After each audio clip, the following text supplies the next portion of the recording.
Good morning, good evening, good afternoon. Wherever you may be, I'm One Man Tea Party, and today I'm lost, directionless, trying to find meaning in everyday things. I'm happy with the way things are, but the future's a haze, and that haze terrifies me every second, and it's ruining my contentment. Every second seems to drain away paradoxically at a snail's pace, but not seeming long enough. The world around me is changing, and with it, the future. But I can't seem to look past my next meal.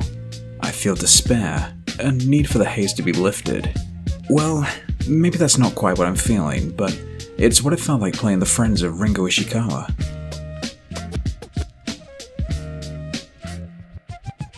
Released in 2018 by Russian indie developer Yo, The Friends of Ringo Ishikawa is an existential 2D side-scrolling beat-em-up delinquent life simulator. Honestly, I wasn't really sure how I could do the game justice while preparing the script. It's a pretty unique game, all things considered. It draws its influences from a few obvious places entirely on its sleeve, primarily Persona, Shenmue, and most of all the Kunio-kun series, which it started as a fan game of. Despite that fact, I feel like it manages to place itself out of that sphere. The game is set in a Japanese town in the 1980s, with the main characters all being delinquents, or Yankees as they're known in Japan. There's a few other words for them, like tsubari, though Yankee is the most notable here. It's not exactly known where the term started, though it's presumed that when Japan started mass importing American culture, clothes and music and such, it popped up as a byproduct of Americana. In any case, especially in the 80s and 90s, Yankees most resemble that stereotype of greasers in the 50s and 60s of America, from bleach blonde hair and pompadours to leather jackets and pocket knives and everything in between. For Japanese youths it was and is a way of rebelling against society, at least before being dragged back down into it after high school was finished. As with all subcultures, media began to sprout from it, manga being the most popular form of it. Series like Kyokara Oriwa, Bebop High School, Shonen Jonai Gumi, Crows, Injura Densetsu, Bad Boys, and Rokutanashi Blues being the titans that define the genre. Flashy over-the-top main characters yucking it up with some serious heartfelt moments. Boys and sometimes girls that were bullies, but also the main characters of their stories. They had their own code of conducts, a warrior's honor, as cringy as it may sound. And it is cringy, they're teenagers. But because they're teenagers, it's heartfelt.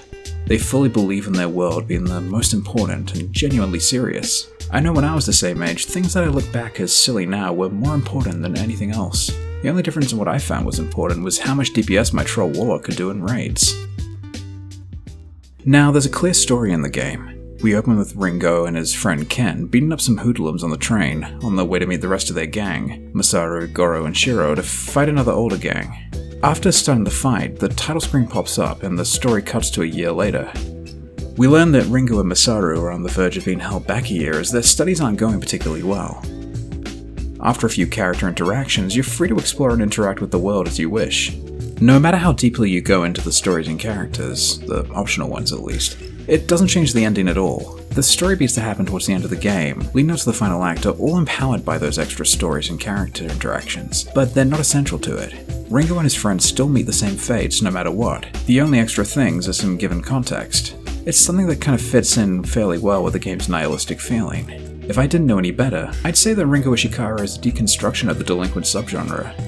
It forgoes a lot of the comedic elements, though comedy still plays a part, and instead focuses on a fairly serious moment in Ringo's life, his time just before graduating high school and being the leader of a gang. It kinda marks an end to what seems to be the most relevant thing in his life at the time. I reached out to the developer Yo, who graciously answered the questions I had about the game. The thing that stuck out though was that he's not a particularly huge fan of manga, or at least the Crows one. What I thought was a reference to one of the covers of the manga was actually a poster for Rebel Without a Cause. He had seen one of the live action movies and enjoyed it, but that was it. In terms of style, the game was based more on Kunio-kun than anything else. Ringo, the character, is a bit of a literature nerd, like Yo. He put his own tastes into the game. There are things I'm not really familiar with. I don't read too much literature, especially non-Asian stuff. I'm going through the Wheel of Time series at the moment, but that's kind of it. Most of the characters and things they go through in the game are based on Yo's real life and friends, and the literature and movies and games he played. But most of those are things that I haven't really had any context for or really appreciated. They're things I didn't really associate with. That's left me in a bit of a difficult place here. I wanted to do a deep dive into the history of delinquent media, and all the references and influences that led up to the creation of the game. It was something that clicked, because I thought it was things that I was intimately familiar with. It was just a feeling I had. The game did click though. The story's incredible, and the emotional gut punches it pulled left me lying on the couch in shock after finishing it. But because of them, it's tough to talk about the story without spoiling so much of what made it special. Gameplay-wise too, there's only a little bit I can say without spoiling the elements that I found really amazing. It's a solid beat 'em up, and as someone who isn't really a fan of them, I usually find them a bit monotonous. I had a great time. The open world elements and time systems made it so that you have to plan out your day. You talk to different characters and get into fights, loot the bodies and get experience points. At certain points locked behind optional and non-optional events, you can learn new fighting skills too, which also takes time.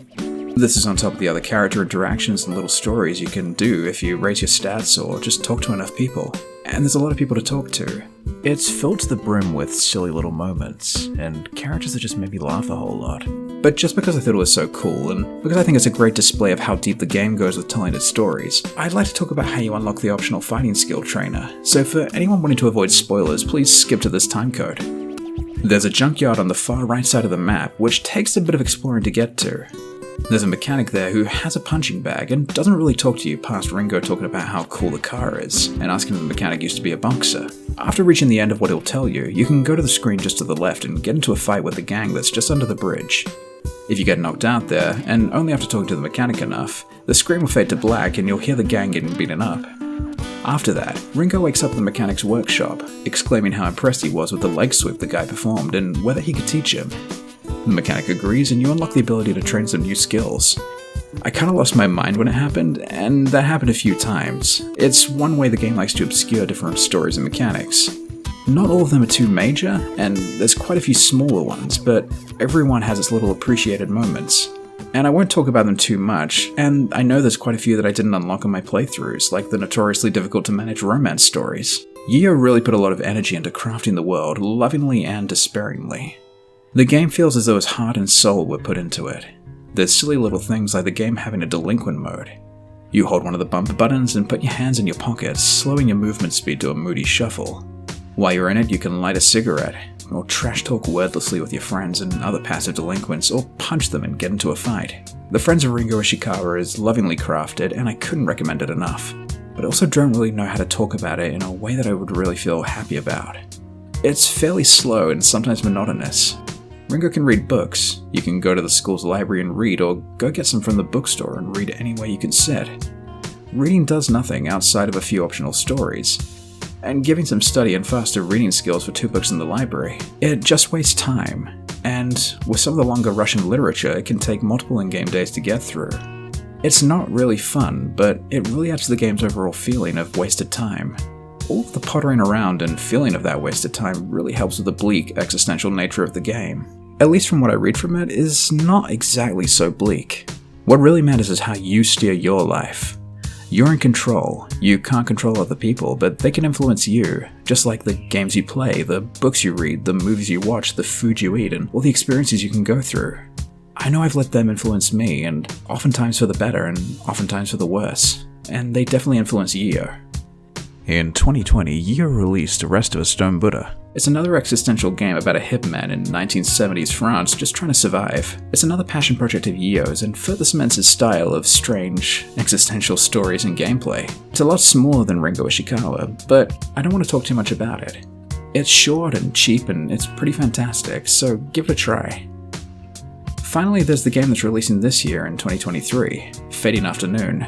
The game is about a legendary Yakuza in his middle years, just released from prison. It looks really depressing and thought-provoking, just like his other 2 games, and I can't wait to be emotionally crushed again.